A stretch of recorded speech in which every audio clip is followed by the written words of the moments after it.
Are you ready to branch out, to take a leap of faith, to love yourself and others fully? Then let go of whatever no longer serves you to take action now on Get Rooted Radio with Erica Gifford Mills, living it up, loving it up, and letting it go. Erica will energize and excite you to power up your passionate dream that sets your soul on fire. With Erica's E3 approach, equipping, empowering, and enlightening yourself so you can be yourself for yourself. Get ready and get rooted to live a life without regrets, without what ifs, without should haves, and especially without empty feelings from a life unexplored. This hit show helps you build powerful and intentional roots to live it up, love it up, and let it go. Get fearlessly ready and powerfully rooted in your yes with your host, Erica Gifford Mills, and be fearless about your more and stand in your yes. Now on Get Rooted Radio.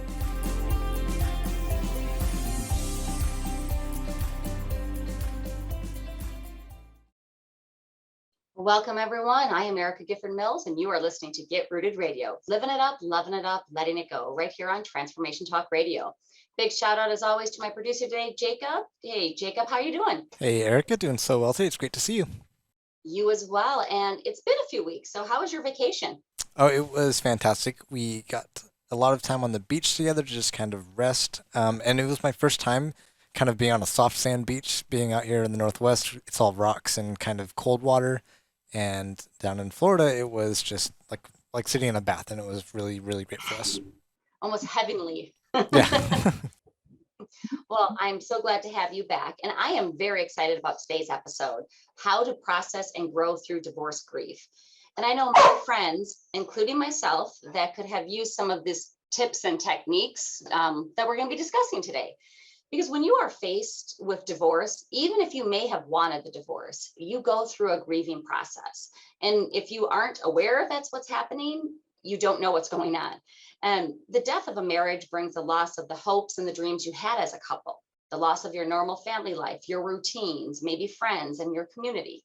And my guest today, Carrie Doubts, will share what it means to grieve well and some of the, quote unquote, rules of grief that you may have learned growing up that need to be consciously examined and set aside in order for you to move into acceptance of your losses.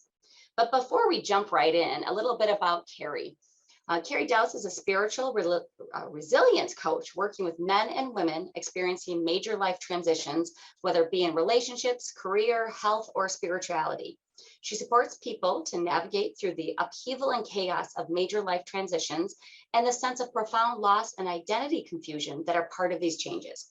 She assists her clients in discovering their natural resilience and wholeness when faced with difficult life challenges, utilizing a potential-based coaching philosophy. As the founder of Life's Next Chapter Coaching, her passion is helping men and women accelerate their healing process, discover new dreams for themselves, and consciously and powerfully rebuild their lives. The mission of the Life's Next Chapter Coaching is to assist clients to reconnect with their heart, reclaim their power, and realign with their purpose to create their life's next chapter. So please welcome Carrie Doubts. Carrie, thank you so much for being here today. Thank you, Erica. It's great to be here with you and your listeners. I'm really excited to talk about this topic. It is, and it's a topic I don't feel like we talk enough about because divorce is a major change, and it's not one of those that should be hidden from or ashamed. So maybe before we jump into some of the questions I want to ask, how did you kind of navigate your way into this specific area of coaching? How did I navigate my way into this? Well, it was my own divorce that set me on a path of spiritual seeking and development and personal growth. I really realized that the pain that I was experiencing, it had to have its starting point inside of me. And I really wanted to take advantage of the opportunity to learn what I needed to learn so that I was not going to create this for my future again. And Yeah. so, yeah, that was, I got my degree in spiritual psychology, and that was a really big part of my healing. And then by doing that, I also wanted to give back into this population of people who are really suffering through a divorce. And I think that's so many people, through your own hardships or through your own experiences, that's where we do find it, right? So we can't stop when we go through these things. We just got to keep going, because that's the only way through, right? Is to keep going. That's Um, right. let's jump right in. So in your experience, why do so many people struggle emotionally with divorce? Well, it's a great question, because a lot of times when people are describing what they're going through with their divorce, I tell them, it sounds to me like you're grieving, and they stop up short and go, oh, I hadn't really thought of it that way. But if you think about it, divorce is a death, like you had mentioned. It's the death of your marriage. And everything that you had put into that idea of living happily ever after. And so it kind of surprises people when they find themselves experiencing grief that comes along when their marriage ends, especially if they're the ones who had asked for the divorce. And that's what really blindsides people sometimes. And what is grief? Grief is the normal reaction to loss. It affects you physically, mentally, emotionally, socially, and spiritually. And when you're going through a divorce, you're going to need time and space to grieve multiple losses in order to really be ready to adapt to your divorce and to be able to move forward from it. And so grieving is a critical step in navigating through your divorce. I think it's important to acknowledge that, because as you said, even if the person, right, whoever initiated it, that yes, you might have wanted it, you might have thought this was what was best, and you might, all those things, your brain might have been like, yep, but sometimes our emotions aren't always that far, right? And when people are struggling and they think it's, why am I sad, why am I upset, why, and because I'm the one who started this. And it is that if you acknowledge that's the feeling that you're feeling, then you can take action about it. So what do people not understand about the emotional upheaval of divorce that you can help them with? Well, I think that, again, as you touched on, there's a range of emotions that you're going to experience with the death of your marriage. And you may experience them all, you may experience some of them. And they're also not going to go in the order that we talk about them. And this stages work comes from the work of Elizabeth Kubler-Ross, who did groundbreaking work in the understanding of the process of dying. And I kind of equate it to the process of the dying of your marriage, because there are stages that you can kind of go through, and that, see if you recognize yourself in any of these stages. That first stage is denial, dealing with the death of your marriage. This is that psychological defense or coping mechanism that comes to play because we want to protect the mind and the emotions from being overwhelmed by too much pain. So we're holding on to the hope that we'll wake up from this bad dream at any minute, right? We refuse to accept the reality, and we suppress the facts out of our awareness. You hear people saying all the time, I can't believe this is happening. And, if you've been broadsided by the request for a divorce, it can take time to really let the reality of the situation sink in. If you've initiated the divorce, you may also be in denial about how much you're going to be grieving after you start the process. Yeah. And, that's, I think, what really surprises people is like, I started this, I wanted this. Now, why do I feel so sad? Why do I feel so hurt? And I think that's, again, it's acknowledging those feelings before we keep going, because sometimes people want to ignore them. I mean, when you have these feelings that you're not sure of, it does get you very tongue-tied. And because you don't know what to do. I don't know what feeling this is, because you might think it's anger instead of sadness or grief, right? But why don't we take a quick break, and when we come back, we're going to talk about what is grief. Before we go, Carrie, tell folks how they can reach you. You can reach me at lifesnextchaptercoaching.com.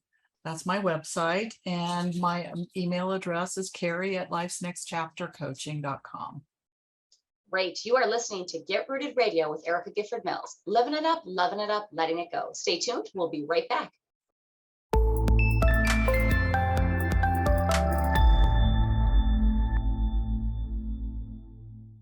Welcome back to Get Rooted Radio with Erica Gifford Mills. Living it up, loving it up, letting it go. If you missed any portion of today's episode, you can catch it on getrootedradio.com. That's getrootedradio.com. Don't forget to subscribe online to receive the latest news, events, specials, and words of encouragement. Go to getrootedradio.com. Even my dog is so excited about this episode. I mean, he's like, come on, stop the yip yapping. Let's get on with it. And I want to welcome back my guest, Carrie Doubts. And today's episode is all about divorce grief. So welcome back, Carrie, and thank you so much for being on the show with us today. Thank you. Thank you, Erica. Yes, so, go ahead. I was saying, so before the dog starts barking again, let's jump right in. What are some of the biggest misunderstandings about grief that people have?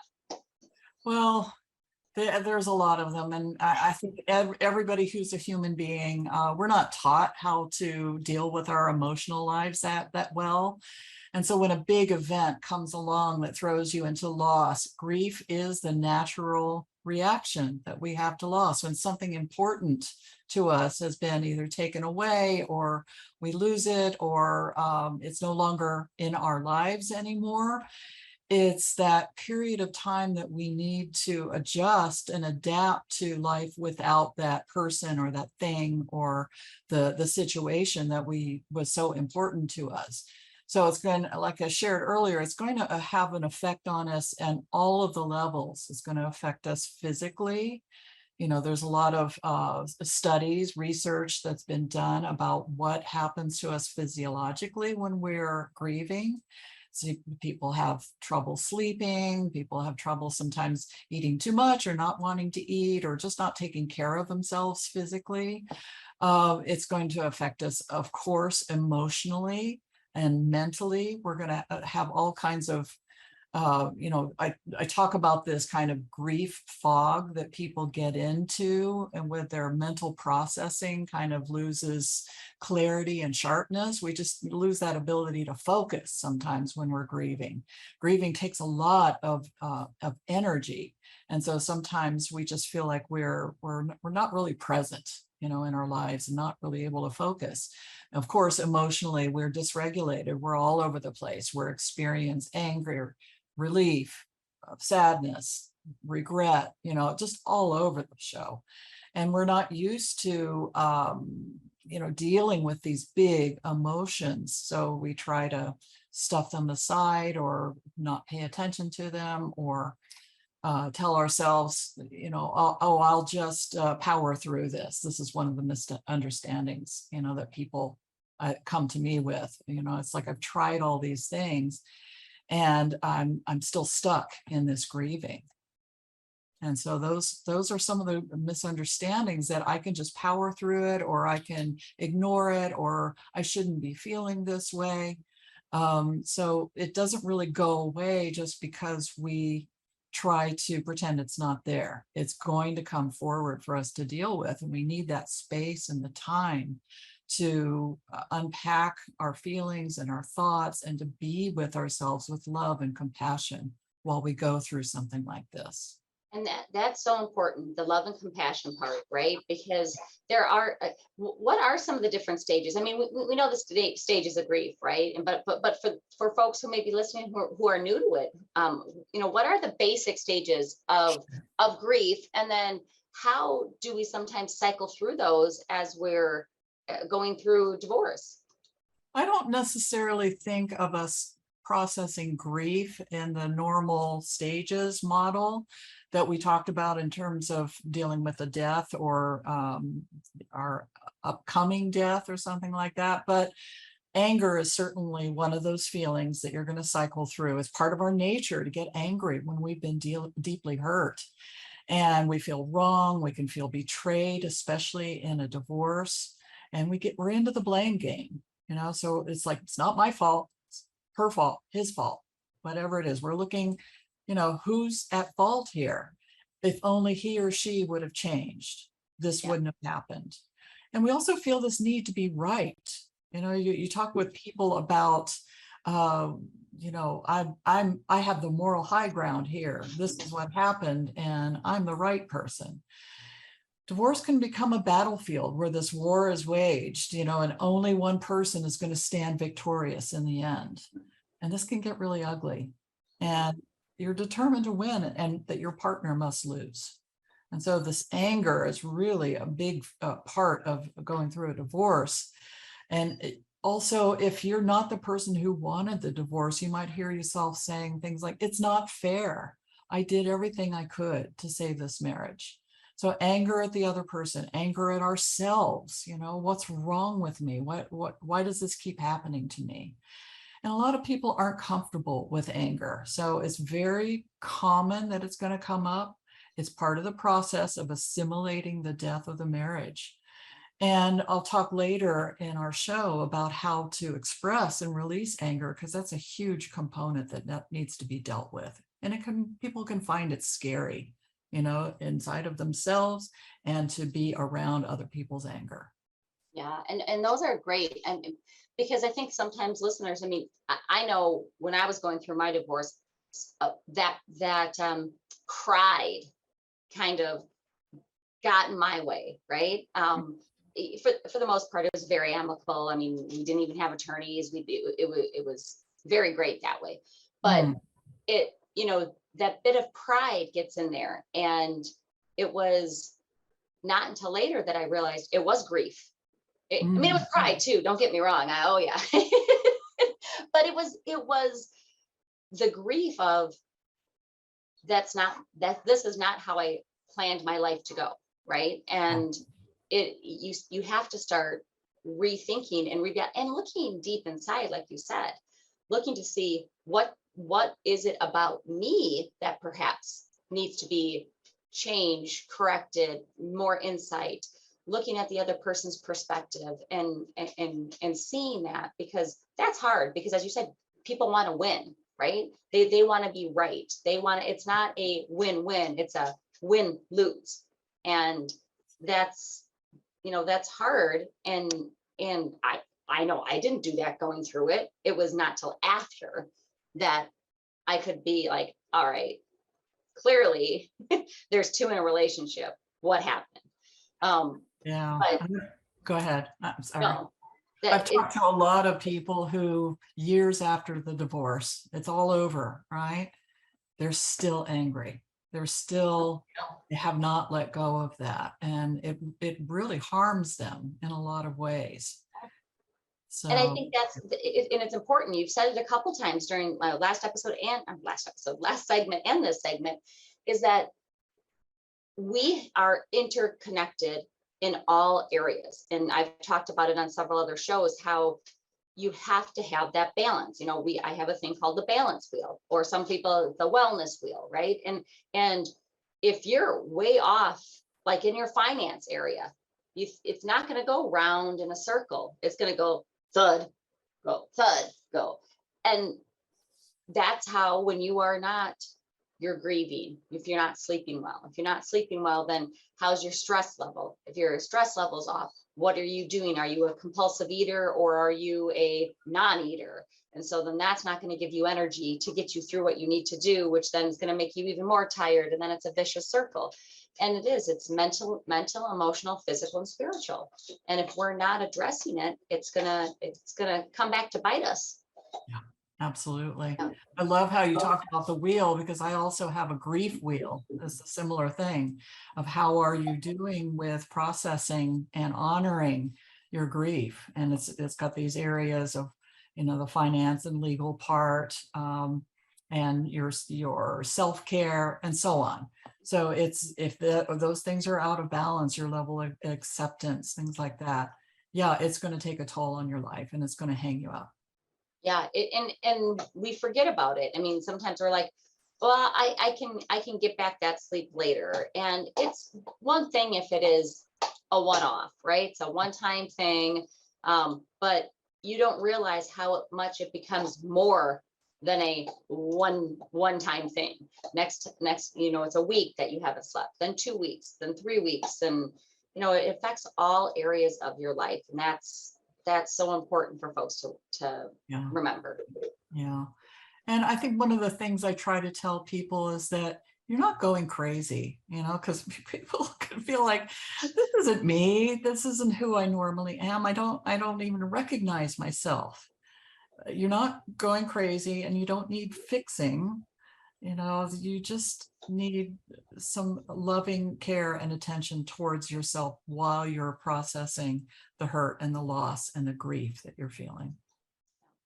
So I know that one of the things that we had talked about, you had a giveaway item that was this online course, the Transitions and Transformation, Thriving in the Midst of Change. Mhm. Divorce is a change. So if you're listening and that's something that you're going through, tell folks how they could get that chance for that course. They can contact me, or I think you have it on your notes or something like that. I can post it. I can post it out with the show. Yeah, because I wanted to make that available, because a divorce is a huge life transition. And when we understand the process of where we are in this very murky kind of personal situation, it helps us orient ourselves to where we are and where we're ultimately heading, and why things feel the way they feel while we're in the middle. Yeah, no, that is completely true. So before we go to our next break, Carrie, is there anything else you want to talk about with regards to what is grief and misunderstandings that folks have around grief itself?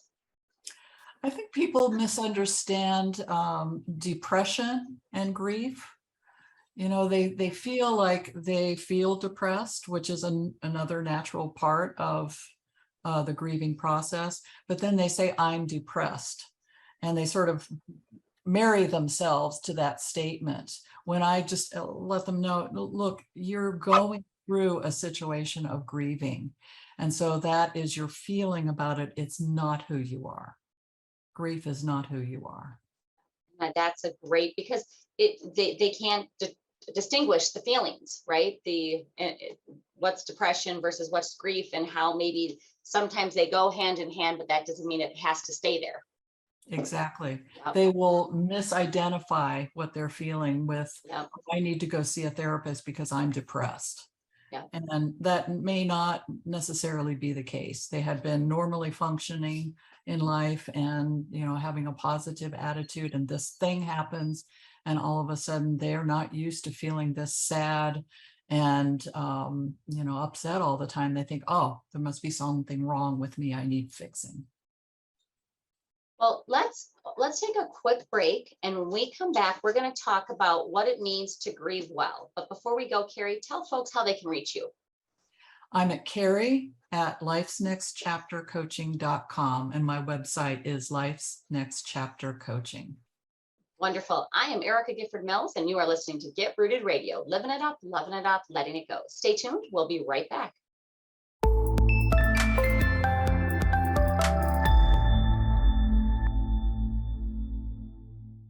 We're back on Get Rooted Radio with Erica Gifford Mills, living it up, loving it up, letting it go.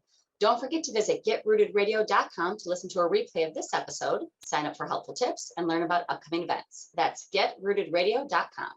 Welcome back to my guest, Carrie Doubts. Carrie, thank you so much for being here today. Oh, it's a pleasure. I know it's a big topic, and I'm probably one of the only people who really love to talk about it, because we do need to talk about grief and grieving. And I think especially around divorce, because I feel not as much now as 20, 30, 50 years ago. If somebody got a divorce, like that was taboo and you didn't do it and all that. But then to actually be saying I'm grieving about it, that's another big aha moment, because you sometimes, and I don't agree with this statement, but sometimes people think, oh, it's your fault, you failed, right? You're a big old failure for not being able to keep a marriage together. Why are you have no reason to be grieving? And I don't agree with that statement by any means. And I think people are coming around, right? It's just like mental health. People are understanding more. They're getting to learn more about it. And so they're educating themselves and therefore can have a better conversation about it. But I Yeah. think this is something that it needs to be talked about, because so many people are feeling it, but they don't realize that's what it is. I'd like to distinguish in a way. There's a little different flavor to the grieving process when you're going through a divorce than if you've lost a husband or a wife Right. to death. Stephen Levine has a saying. He says, losing a spouse or a partner through death breaks your heart. Losing a spouse or a partner through divorce shreds it. And I think that's really accurate in a way, because there's a level of self-blame and self-criticism, and it's not other people telling you you're a failure for the divorce. It's often yourself telling yourself, I failed at this. And so it really, I see people in my practice really heaping a lot of blame and criticism on themselves for the divorce taking place. And that's where the invitation to not see it as a failure, but as a completion. The marriage is completing, rather than heaping that kind of judgment on yourself or your partner that you failed at this, because that shreds your heart. That is a wound that's hard to heal from. Oh, absolutely. And I think along those same lines, because I want to expand upon that a little bit more, is what are some of the ideas about grief and grieving in our society that aren't helpful? I mean, that's definitely one of them right there, is the understanding of what, and I love that. I'm gonna have to write that down, because I think that is a great analogy. But what are some of the other ideas that are really not helpful that society has out there? Yeah. These are kind of the common rules of grief that I encourage people to kind of take a look at. Are you believing this? And if you are, is it really serving you? So the first one I want to talk about is don't feel bad. You shouldn't feel bad. And a variation of this is just pull yourself up by your bootstraps and get over it. You certainly hear a lot of that in people giving their well-intended advice to people going through divorce. We view sadness as a weakness in our culture. Mm-hmm. Really do. And if you share your sadness in front of other people, they seem to feel this immediate need to tell you all the reasons why you shouldn't feel this way. Don't feel bad. You're better off without him or her. I never liked him or her anyway, right? That you start to feel like your feelings are wrong. Yeah. Like you're wrong for feeling this way. So it's understandable that you feel sad.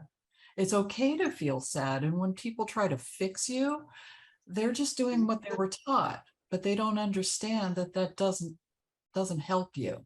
And a second rule is you should grieve alone. This kind of follows on to don't feel bad. If you feel bad, you better do it in private. Cry yourself to sleep on your own pillow. We're taught to keep our messy emotions to ourselves.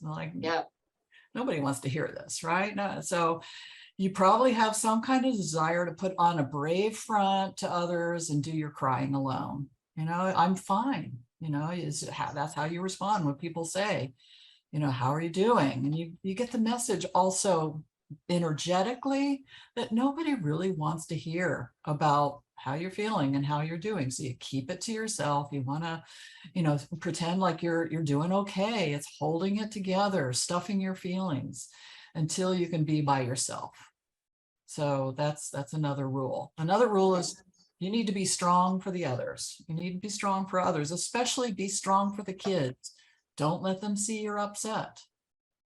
Here's the thing, your kids know you're struggling, and you might want to consider the underlying message that you're sending to your kids. If they ask you what's wrong and you say nothing, because they know instinctively that you're not being honest with them, and that's the building blocks for shame. When their reality collides with what you're telling them. So you're doing them a disservice if you lie about it. You're better off just to say something like, I'm not okay right now, but I will be, to be giving them that assurance. I'm not feeling that great right now, but I'll be fine. I will be okay. And, it's really helpful to do that, to not have to feel like you have to lie and be strong for everybody. And another one I see a lot in the groups that I run for people going through divorce. When can I start dating again? When's the magic time that has to elapse before it's okay for me to date? And that's the rule of replace what was lost as soon as possible. We want to replace the loss. And I think it's a mistake, looking to replace that partner before they've had the time to really do the work of truly recovering from the last partner. And it's just another way that we distance ourselves from the pain. And it's so tempting really to bypass all that difficult inner work and just set our sights on finding, the right person. That person was the wrong person. So let me find the right person. And we get into, relationships that before the ink is dry on the judgment. And I just tell people, slow down, give yourself time to harvest what you're learning about yourself and your part in the completion of the marriage, and resist that urge to get married again right away. And because you just will most likely recreate the same problems over again. And I think that those are great ways that we need to rethink, right? Because I think it is important that we do try to step back and look at the whole. Mm-hmm. And I think sometimes it's society doesn't like messy, and life is messy. People are messy. So I think it's kind of ironic that we don't want that. We don't want to. Let's keep that like this. Let's put it in a nice little box and move forward. And I think we can't. You need to feel the feelings, right? Feel and acknowledge them and do all that. Do we have time for one more rule? Because I think this is important. And also, you should be over it by now. You hear people say that all the time. Like, there's an expiry date on your grief. What? You're still not over that? It's been a year. It's been 5 months. You hear all this. Yes. And it's a variation on this kind of time heals all wounds. There's no timeline on grief. And, we live in this kind of fix-it society that we're talking about that tends to be looking for quick solutions to our problems. There's no timeline for being over it. When people say that, they don't understand the nature of your loss. They're just judging it by their own experience, which probably doesn't fit. Right. So I know we were revisiting some of the ways that we might have always looked at grief. What are some other helpful ways of thinking about grief instead? Give yourself permission and time and space to feel, to mourn, to rest, and then find a new normal. And so that requires slowing down, first and foremost. Resist that urge to try and speed up through these uncomfortable feelings and just kind of power through. Slow down. It's really this time to meet your feelings with compassion, with understanding. And you only are able to do that when you slow down to the speed of your own presence in your life. And pay attention to you, to your thoughts, your feelings, your process of healing, and leave the other person out of it. I hear a lot of people is like, well, she's out doing, and it's like, let's just draw the curtain over there and give them the dignity of whatever process they're doing. We don't need to be part of that. Let's focus in on you. Yeah. I'm laughing, and I'm not laughing at what you're saying. I was trying to make my friend laugh, and she was doing that exact same thing as, but and I'm like, not your circus anymore, not your monkeys, right? Let's just so and it's true, right? Because we do. It's in comparison is the thief of joy in so many avenues. So if you're looking at somebody else who might have gone through a divorce, or you're looking at your former partner that you are divorcing, and they seem like they're doing better, or it doesn't affect them, or whatever that if then that might be, you're gonna make yourself go crazy, and you're not crazy. We already determined that, right? But Right. you're comparing what you're feeling, you're comparing your feelings and with somebody else's, and those aren't your feelings. Everybody's different. And you're interpreting and assuming, things that Yes. just may not be true. So I tell people, think of it as you have a neighbor, right? Your soon to be ex, or your ex lives over there, and it's just a neighbor, and you look over in their yard, you can see their yard, and you go, wow, I don't like that patio furniture arranged that way. I'm going to get over there and tell them how to rearrange their patio furniture. No, no, no, no, no, no. You stay in your yard. They stay in their yard. You work Yes. on your patio furniture. That is great. I love that. Well, we're going to take a quick break on that note, because I don't know if we could get any better than that line. But when we come back, we're going to end today's show with some tips and tricks to help you grieve well. This is Get Rooted Radio with Erica Gifford Mills. Living it up, loving it up, letting it go. Stay tuned. We'll be right back.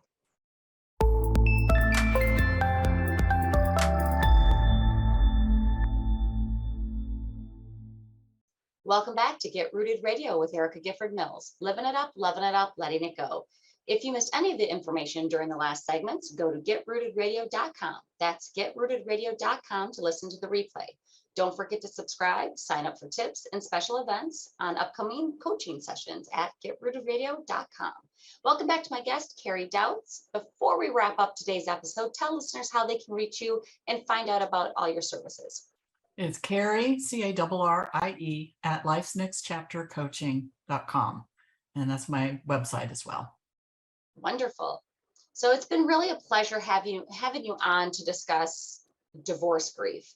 It's not something that people talk about, and it's also often confused, as we talked about in earlier segments, with just being depressed.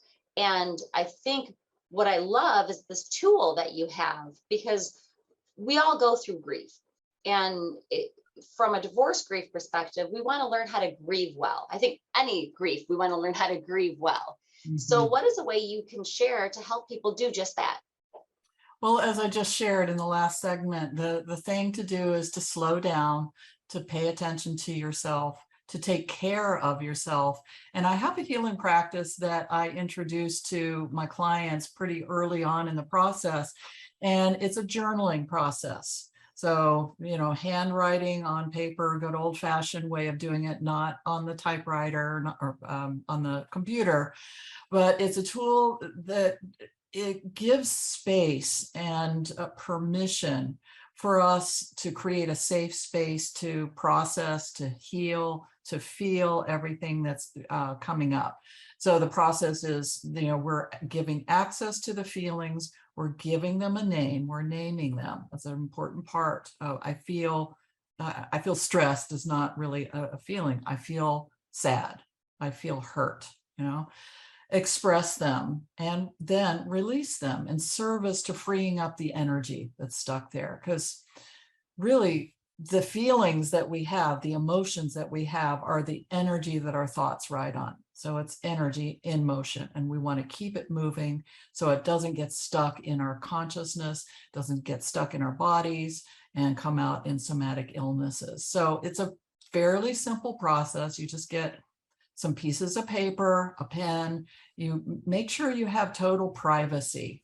Close the door, let people know that you're doing a process, and they don't need to come running in if they hear crying or anything like that. You're fine, So you don't want to be disturbed. Total privacy, solo process. And it's a writing process where you're just really writing what's on your mind. You're writing as fast as possible. You're not even writing in complete sentences. You might say, I feel so, and then, you're just trying to keep up with your mind because it's going really fast, right? And so you're just writing as much as you can, and you're transferring that energy from your consciousness down through your arm onto the paper. And you keep doing this, write. Just keep the pen moving. Sometimes when I'm angry and I'm doing this, I start scribbling, it's just like, so there's not even words at that point, but it's just the energy is coming out. And as the emotions are surfacing, keep writing. If it's anger, keep scribbling. If it's sadness, keep writing while you're crying. You know, the thought, it comes up, it goes out through the arm, and it brings up these emotions. And so you'll find at some point in the writing, the emotional energy will start to shift, and you'll start to feel better, and the energy is done. You'll know you're done. You'll have a sense of release, of relief. Now you take those pages that you've wrote on and you immediately shred them or burn them. You don't want anybody to read them. You don't want to read them yourself. You basically vomit it on a piece of paper and you want to clean it up. I love that. This is something to really keep in mind, because you release this, you don't want to put it back in. And, you know, it can be so healing to do this, even every day for a while. If you're really feeling emotionally triggered, anytime I feel emotionally triggered, I get out my paper and my pen and I go at it, because the value is you're moving that energy up and out. I like that a lot. So it's grab as much paper as you can, privacy, and just start writing. Don't think about what to write. Just write anything that pops into that head and just keep the flow going. Doesn't have to be legible, because you're not going to read it again, folks, right? It's just getting it from inside your body out, right? That's there's nothing wrong to say. Right. Know? Correct. It's like, this person should die. You can say that, you know? Right. It's just, you're writing it down. Scribbling. Right. And then you're shredding it or burning it right away. Yeah. And just a moment of compassion for yourself when you feel that energy release. It's often that you start to feel that peace and that sense of, oh, this is something I did for myself, to take care of myself, to be present for myself, even when I'm having a hard time. It builds that muscle. That compassion part is so important, because I know for me, it's very hard to be, for me, to be vulnerable. Mm-hmm. And then if I do express any of that vulnerability, I get angry that I just let my soft underbelly show, right? And then I don't have compassion for myself. And so it's those little things that I know, but yet we need to have that. We need, because we're human, we need to have those feelings. And it doesn't mean you're a lesser person if you're sad, if you're angry, if you're depressed, if you're mad, if you know you're happy, right? You heaven forbid you're happy, because then sometimes people are like, wait, you're happy? Shouldn't you be sad? And now you've got this guilt that, oh, should I be sad? Right? And you have all these emotions and you just need to let them out. Mm-hmm. And not only that, you know, one thing I say is, don't try to go work through all this alone. Get support. You know, the support that you receive, the quality of it is going to make a huge difference.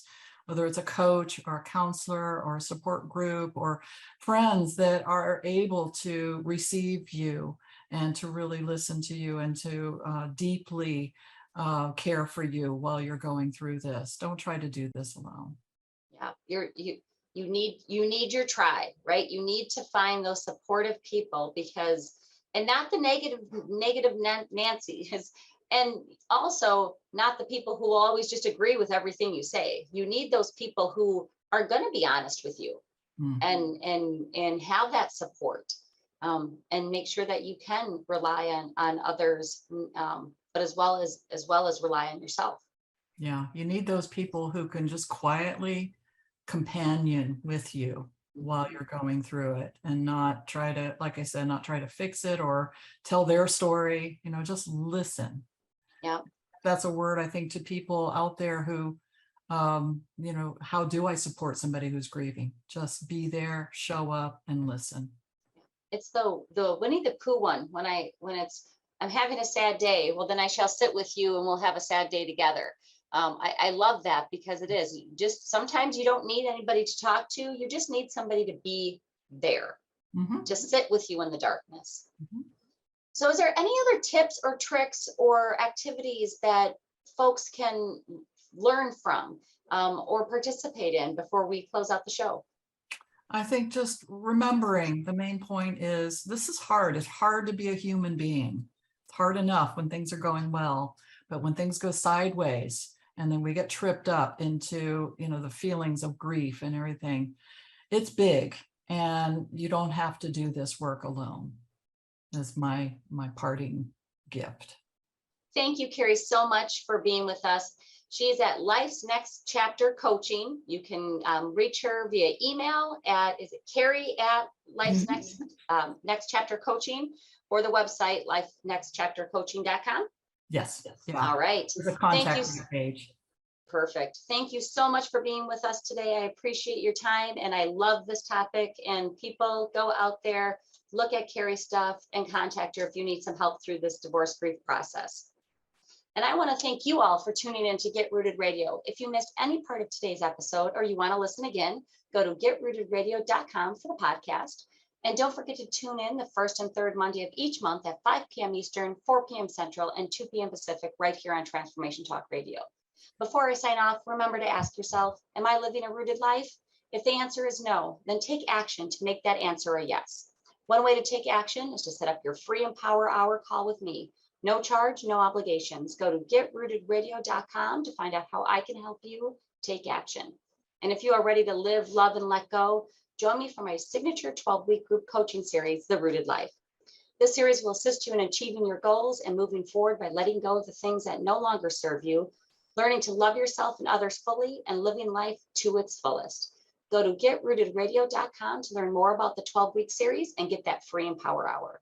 Thank you for tuning in. Have an amazing day, and I'm looking forward to the next time on Get Rooted Radio with Erica Gifford Mills. Living it up, loving it up, letting it go. Goodbye, everybody. Thank you for listening to Get Rooted Radio with Erica Gifford Mills. Living it up, loving it up, and letting it go.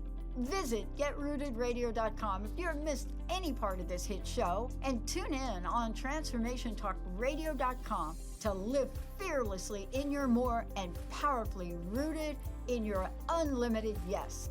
For more information and to work with Erica directly, visit getrootedradio.com. That's getrootedradio.com, and get ready to live it up, love it up, and let it go.